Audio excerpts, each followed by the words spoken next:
February 18th, John Bunyan. Welcome to 365 Christian Men, where every day we aim to inspire and encourage with real-life stories about men.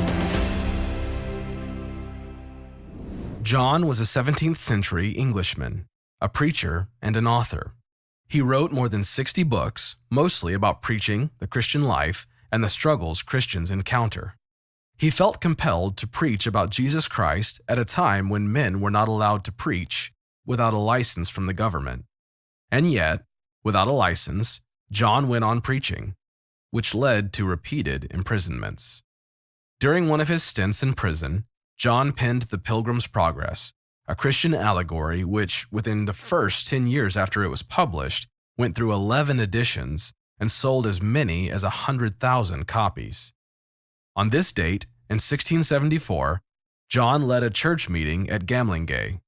Today's story starts on the way to the church.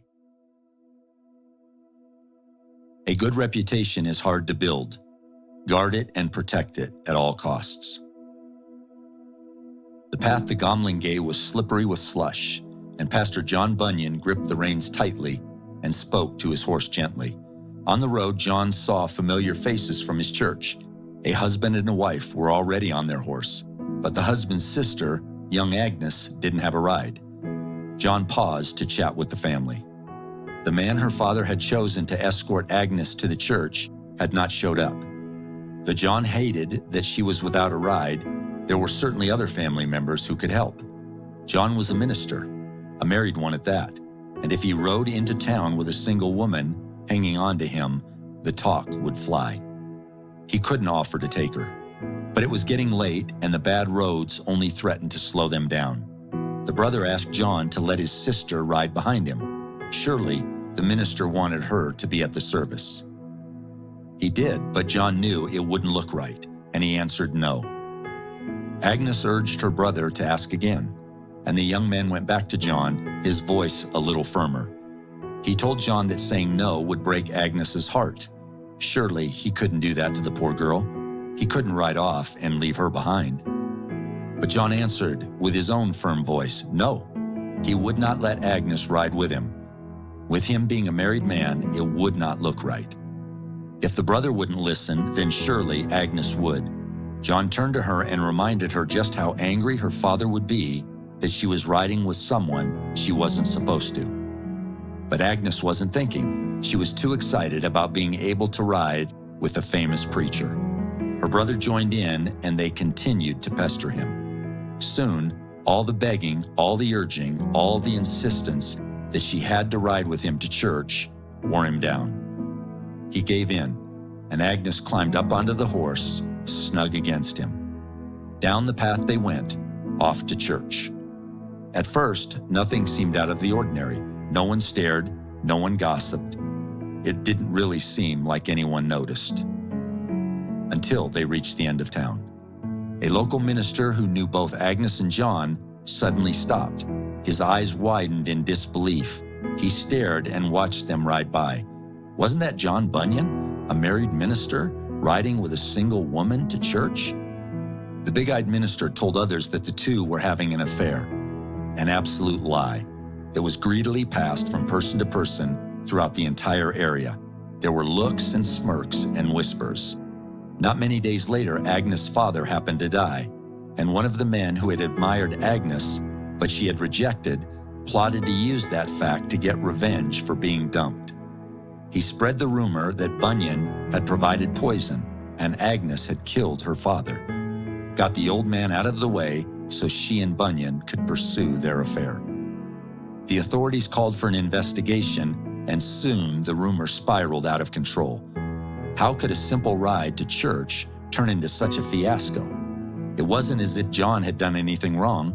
He didn't have an affair with Agnes, and he definitely had not poisoned anyone. This had become ludicrous. It caused tremendous stress, and John and Agnes's reputations were trashed. They both denied any wrongdoing and tried to clear their names by telling the truth of what had really happened. In the end, the authorities discovered Mr. Beaumont died naturally and poison wasn't used.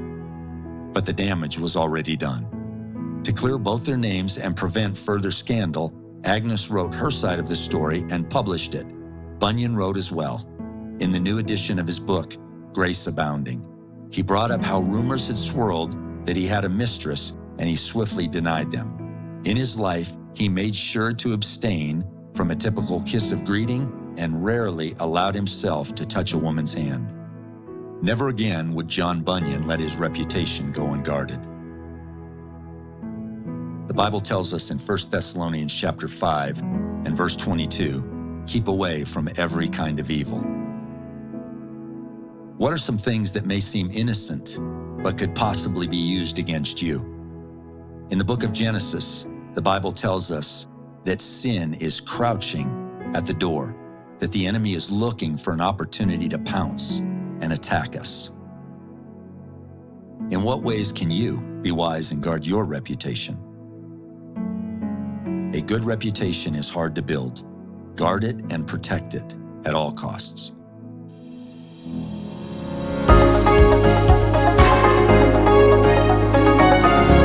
Hey guys, I'm Daniel Carpenter. I'm one of the narrators for 365 Christian Men. Today is February 18th, and you just heard a story about John Bunyan. I think today's story is a good reminder that your reputation is important. Proverbs 22:1 says, "A good name is to be chosen rather than great riches." In other words, your reputation is more important than your portfolio. However, I think for Christians, it's more important for us to remember Jesus' reputation is our only hope, that our eternal salvation hinges on the perfect record of Jesus Christ. And listen, that's good news for you and for me. Because the gospel is true, we don't have to pretend that we're better than we are, and we certainly don't have to perform in order to earn God's approval. Listen, maybe you've blown it with regard to your reputation. God knows I have. And two things I try to remember when my reputation is on the line. First, God is my defender, and so I don't have to defend myself. God gets to the final say about who I am and nobody else. And second, even when my reputation is rightly scrutinized, I remind myself that my reputation doesn't matter nearly as much as Jesus' reputation. And so my challenge for you today is to guard your reputation by setting up guardrails that keep you from running into sin and error. But when you blow it, remember that your life is anchored to Jesus' reputation and not your own. So take comfort in that good news today.